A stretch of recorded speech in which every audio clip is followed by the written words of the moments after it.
Welcome to History of the States. Today, we explore why the USA is called the United States of America. The term United States reflects the union of individual states, each with its own identity, coming together for a common purpose.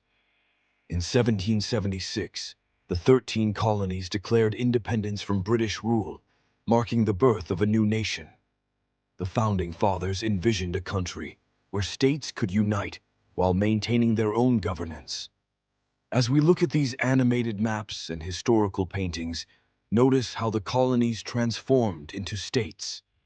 The name symbolizes unity in diversity, a core principle that still defines America today. From the Liberty Bell to the signing of the Constitution, these landmarks tell the story of our nation's foundation. So why America?